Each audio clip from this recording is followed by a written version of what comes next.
Hello everyone, welcome to the video. Today I've got this little wagon from the Lilliput by Bachmann made in China. So I think this is a modern release of this van, or it might be a re-release, I'm not quite sure. But let's see what we've got here.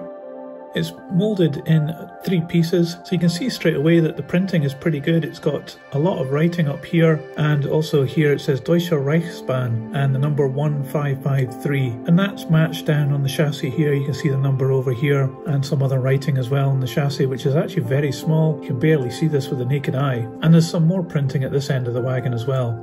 Looking at each end, there's a small detail here where this part has been picked out in black, but otherwise it's just a flat brown and everything is moulded onto the one piece here. So you will notice that the buffers have got these white parts on them, and they are actually spring loaded, which is quite nice. I don't know whether the white parts are prototypical. If you know that they are, please let me know in the comments below. Also see it's got a little step here, and looking down here on the chassis you can see that there's a good representation of the axles, and there is this step, but further underneath there's not that much detail here. There is an indication of some brake gear, but it's very basic, and some slats as well, but there's not even any wood effect on there. That's a bit of a shame. It could have been a bit more detailed underneath.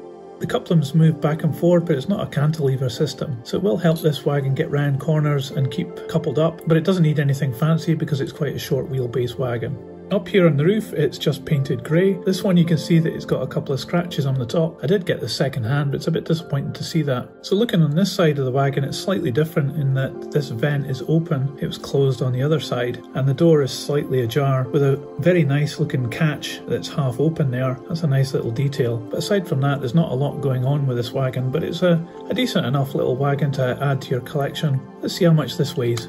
This is quite a small wagon, but yet it still weighs 62 grams. So overall, this is quite a decent little wagon. It would be ideally suited if you have a layout modelling Northern Europe between the 2 world wars. It's quite neat on this side of the wagon that the door is half open like that, and I like the attention to detail with the lock. So that makes it a little bit different on this side. There's not much going on the other side though. It's quite a good quality little wagon, and I think it's one you could probably pick up quite cheaply. So it would be worth adding to a rake of similar vans if you are interested in getting this for your collection. So I'll put this on the turntable so you can see all around. In the meantime, if you like this video, please give it a thumbs up, and you can subscribe to enjoy more videos like this. But for now, that's it for today, so I'll see you later.